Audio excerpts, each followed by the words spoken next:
Сәлем достар, бүгін өзімнің пайдаланатын шарларымды көрсететін боламын. Бәрі Китайдың шарлары. Скрин жасап алсаңыздар болады, потому что аттары қиында непроизносимый. Енді бастайық, менде әртүрлі шарлардың түрі. Например, мынандай ақ шар алдым. Хати Балмус деген. Аты, нормально. Бағасы 1200 теңге болды. Қарап скрин жасап алсаңыздар болады. Прям ондай иісі ондай қатты жаман емес, нормально пайдалануға болады. Келесі осындай фирма Юхан деген. Бұл қара цвет. Ағы да бар менде, сиреневый да бар, розовый да бар. Бұл жаңағы часто кездеседі. Барахолкадан аламын мен шарлардың бәрін. Жиі кездеседі мына шар. И тоже сапасын тоже нормально. Осында аламын пайдаланғанға. Мынандай бірінші рет алдым. Негізі бұндай шар онша кездеспейді, бұндай фирма. Цветіне бола алдым. Цветі мынандай жемчуг шар. Осындай жемчуг шар әдемі көрінеді фотозонада, сондықтан алдым осындай шарды.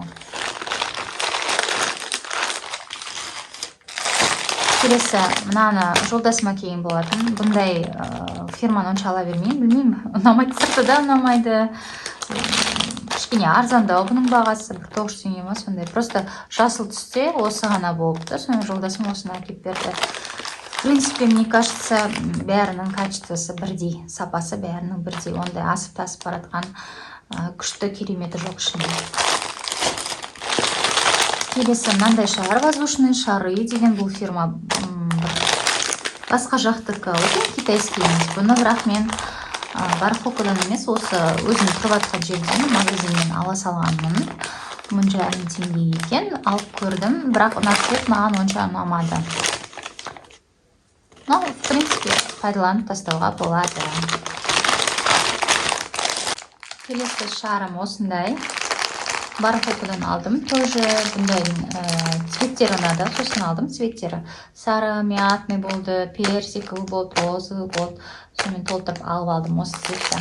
Еще бұл шар арзан болды. Сол кезде мен где-то бұны мен қыста алдым. Қыста мен бұны 900 теңгеге алдым. Арзан болғаннан кейін и цветтер палитрасы әдемі болғаннан кейін алдым. Осындай скрин жасаңыз болады. Бірақ бұның размері 10 дюйм. 12 емес 10 дюйм. Кішкентай болып қалады, но тоже неплохо. Келесі шар мынандай. Бұны тоже жолдасыма әкеп берген, жасыл шар бәрін бірге. Әлі пайдаланып көрген жоқпын, но сонда көрсетіп қояйын. Осындай шар.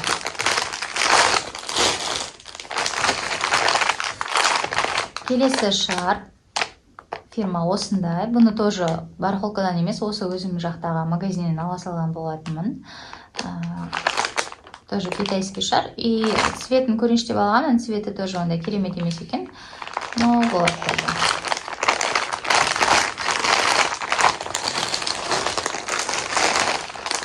Енді менде бар фирменный жақсы, сапасы жақсы деген шар, ол Джемар деген шар. Ең басында, ең бірінші рет фотозона жасаған кезде осы шарды алып жасағанмын. Ол кезде бұлар арзан тұғын. Осы пачканы 1800 теңгеге алғанмын. Қазір китайскийдің өзі 1800 теңге болып қымбаттап кетіпті. Бұлар вообще қымбаттап кеткен шар 2,5-3 теңге болып. Жақсы, сапасы жақсы, бірақ ішіне брак көп болады екен. Көп тесік шарлар көп шығады китайскийға қарағанда. Китайскийді мен пайдаландым. Әр кетсе бір-екеуі ғана тесік болып шығады и бір-екеуі жарылады. Үрлеп атқанда. Мынаның ішіне тесігі көп шығады прям. Көп шығады. И мына цветі онша емес. Например,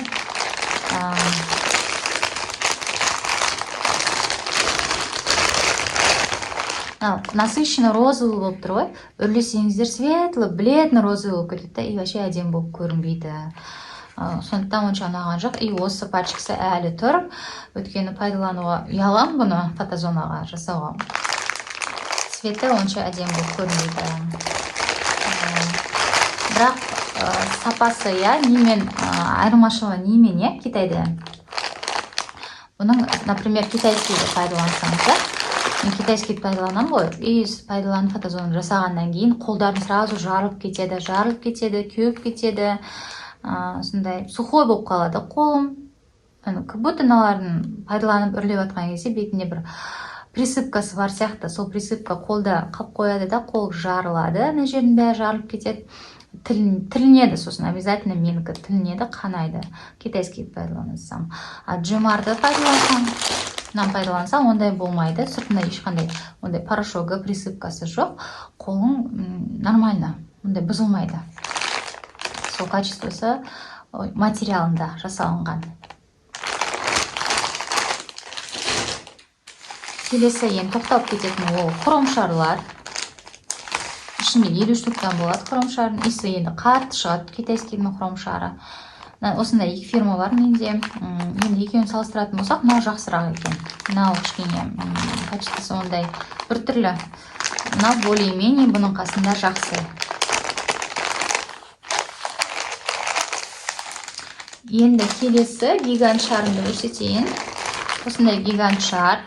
Размері ең үлкені вроде 20 қанша екен білмейді екенмін размерін. Өшен барахолкада осылай сатады. Мына жерде де жазылмаған размер қандай екен. Гигант десеңіз өздері береді. Ішінде, по-моему, 10 штука өтем, қателеспесем. Ұмытып қалып тұрмын. В общем, 5000 теңгеге алдым. Сонда бір штука 500 теңгеден келіп тұр. Одан кейін андай жұлдыз, фольгированный жұлдыз қосамын, мен фотозонаға. Ең үлкені бұл жұлдыздың, фольгированный жұлдыздың. Осы бір пачкада 50 штук болады. Сол бір пачканы 50 штукты мен 5000 теңгеге алғанмын соңғы рет. Оның алдында баға көтерілмей тұрып 3,5 теңгеге алғанмын. Сол есептей беріңіздер енді қаншаға қымбаттағаны.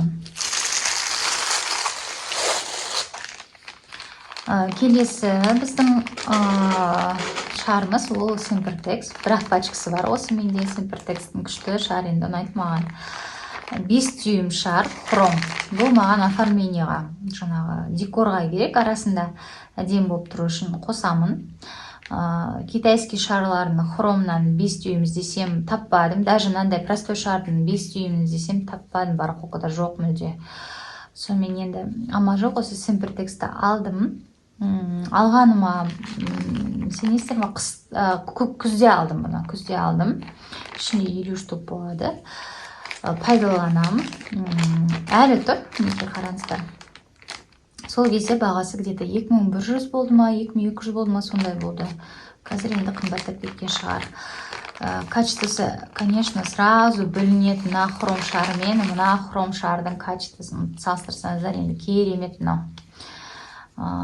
Менде осы Sempertex деген фирмамен фотозоналарын жасағым келеді.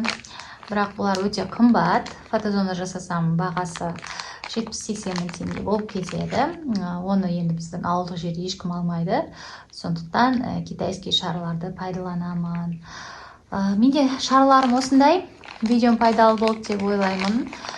Видеома лайк басып, каналыма тіркелуді ұмытпаңыз. Қош сау болыңыздар.